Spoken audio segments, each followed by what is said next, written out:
Hello, everyone. Thank you both for joining me in conversation today to talk about virtual reality, augmented reality, and maybe a little bit about marketing also.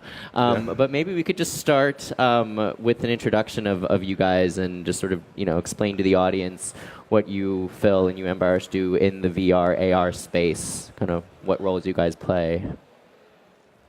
Okay. Well, I was one of the guys that kickstarted the whole Vive project at HTC. That was 2013. I left 2015 to start President's Capital, which is the first VR, AR focused fund, with two other partners, one named Amit, he was one of the founders of Farmville, and then Paul Bragio in the gaming space. We've since invested in over 35 companies in both VR, AR, I want to say 50-50, half VR, half AR. Yeah, and so that's kind of my background in VR. Mm-hmm. And what about you, Ambarish? You work particularly in AR. Yeah. At Blippar, we're trying to build an AR browser. We feel you could surf the physical world just by looking at anything and get augmented reality content. So we started 6 years ago, and we initially focused on the browser, but now we've created something like the WordPress of augmented reality, where we're really keen to scale it so that anybody in any industry can use it straight away. But we have like a lot of real business case experience in the field.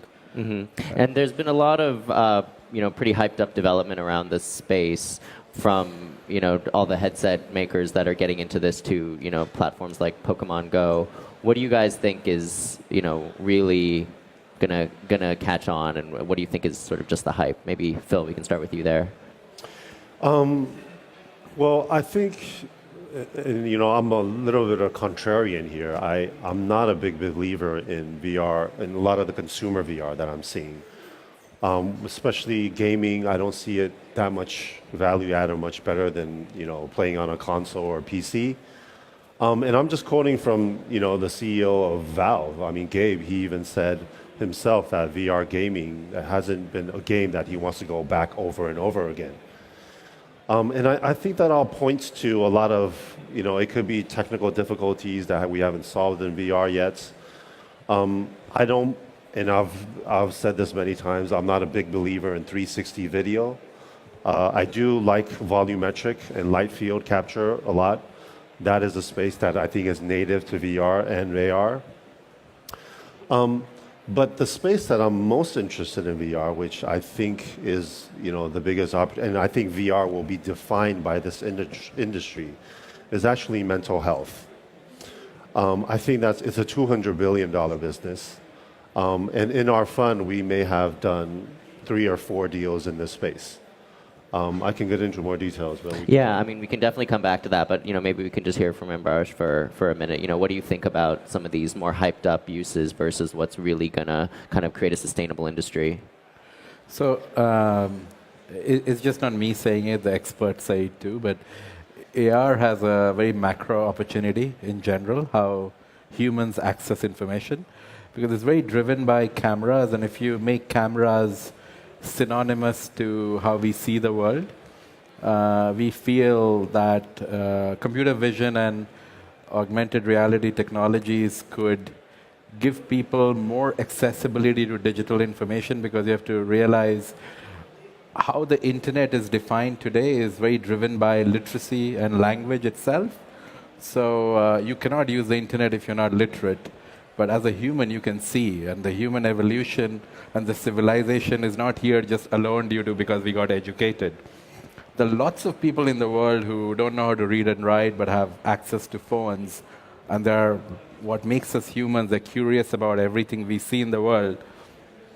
I think technologies like AR would really redefine how people access information about its immediate environment, and whether that what you access is to do with entertainment or utility, that's platforms or advertisers or enterprises, they will control that.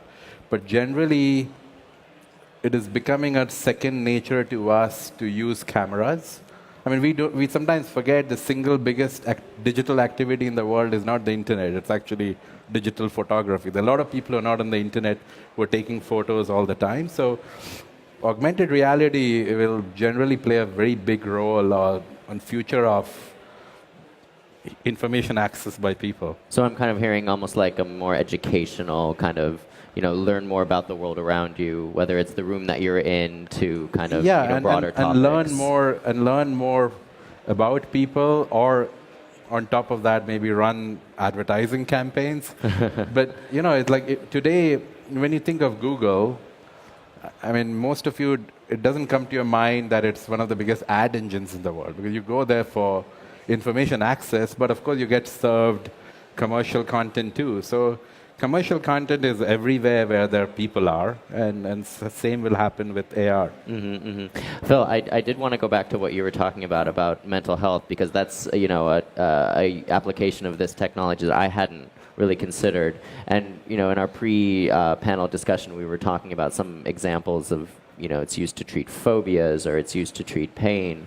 Can you discuss some of the stories that you've heard and that from the companies that you've worked with?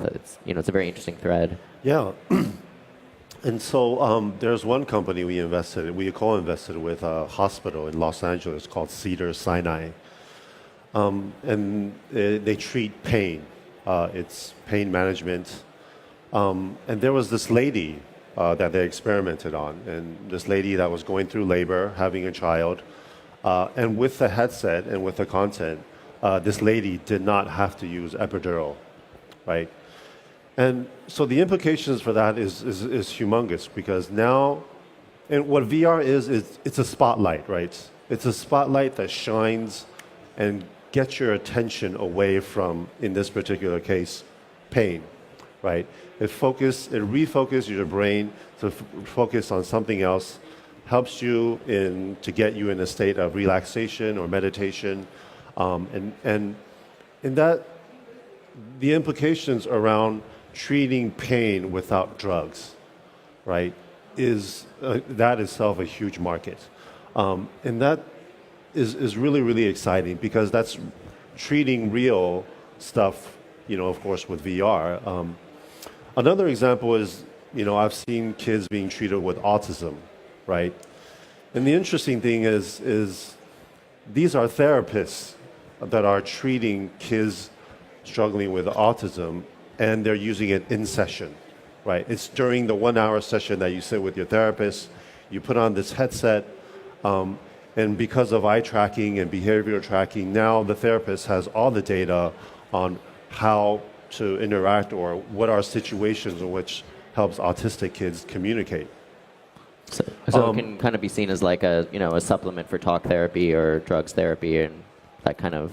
That's right. It's another example of trying to using VR to go more drug free, right? Yeah. Sort of going back to the kind of the marketing theme. I mean, what you were just saying about using it as in an advertising context. Coming from sort of an average consumer perspective. You think of ads as something very intrusive and something that you kind of want to avoid as much as possible, and yet VR, AR is very much in your face. It's hard to avoid when you're trying to get more immersed in this world. So sort of what's the thinking behind how ads can be more seamlessly integrated into an AR platform?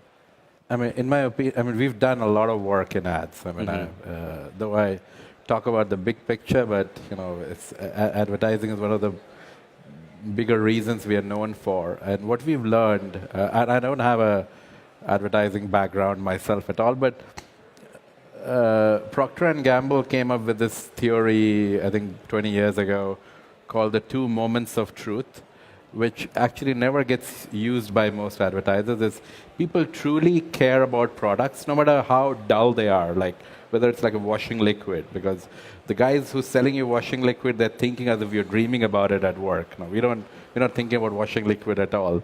But people truly care about products, whether it's a high engagement product or a super dull product, is about to buy it and about to use it. These 2 moments, whether you're buying a car or you're buying a candy, those 2 moments you have attention towards that product. And when you're out and about, there's a real opportunity with AR to serve content to you to make that decision making easy. How do you use something, or how do you get to know more about something? At that point, you cannot describe it more accurately in Google, or you're really relying on a lot of secondary research where an advertiser can really give you on-the-spot content. And one thing big that is changing in the mindset in augmented reality, in the $700 billion advertising industry, a lot of people think outdoor is media, TV is media, press is media, the internet is media. And I don't disagree. That's like the classic pie chart with radio. All of that is media. But actually what advertisers don't think, the biggest media in the world is products, except no one thinks of them as a media channel. Like the biggest showroom of Mercedes-Benz is not in the actual showroom. It's actually in the street. It's the car driving down the road. Every time you see a car, if you want to know more about it, like its precise model, you just look at it. It gives you more information or something you need to know. And I think that's something which is non-intrusive, non-interruptive in the hands of the user, so you're not being forced to do it.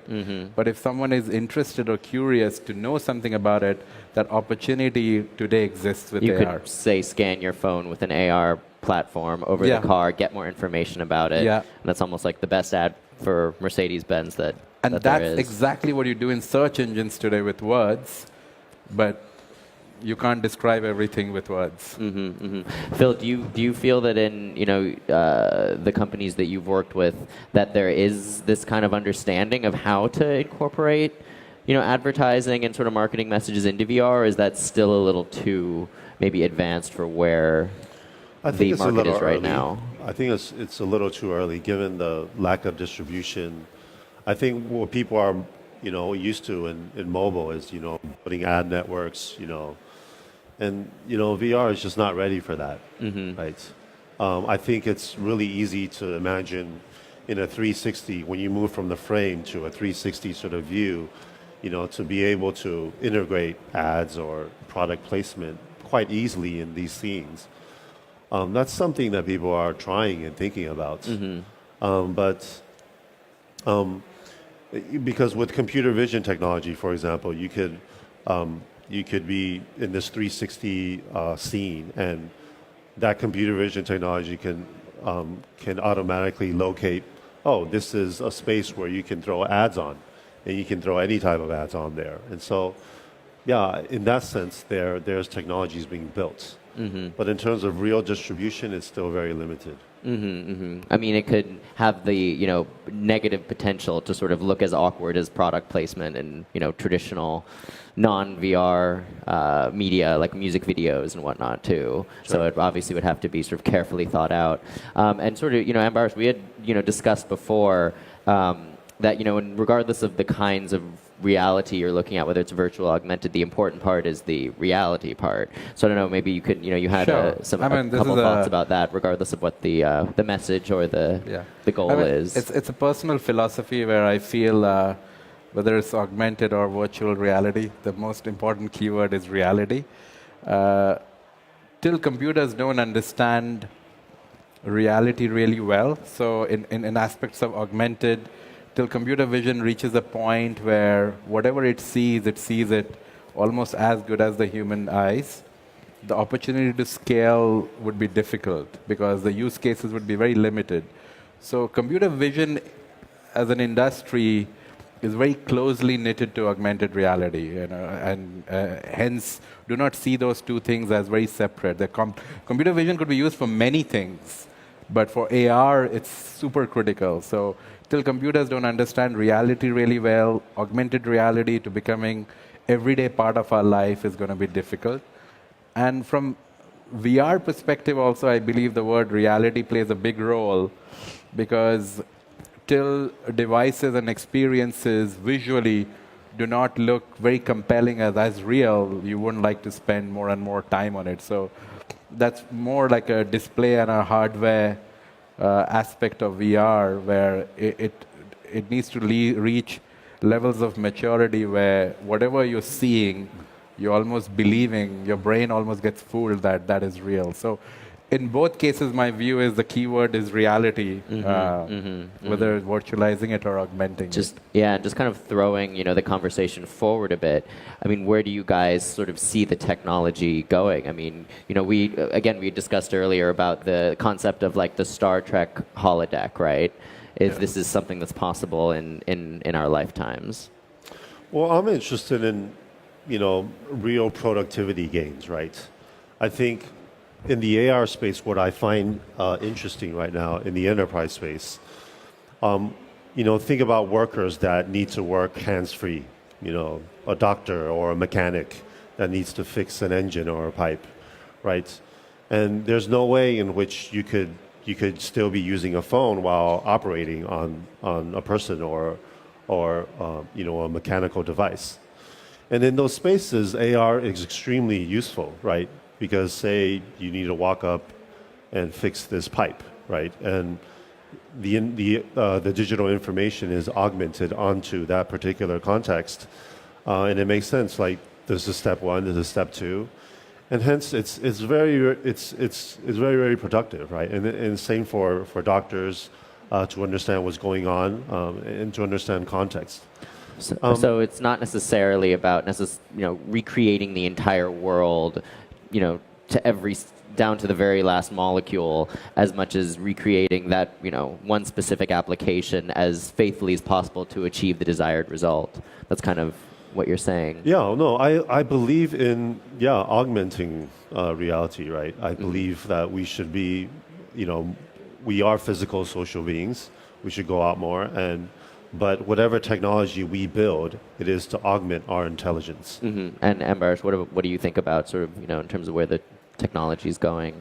I mean, I agree with Phil that at least in the next 2 to 3 year space, the bigger opportunity with AR, at least, is in the enterprise space already. There's so many use examples, and Phil said it rightly that there are millions of jobs and opportunities which requires 2 hands and computing power, and they can immediately perform better and more effectively with AR.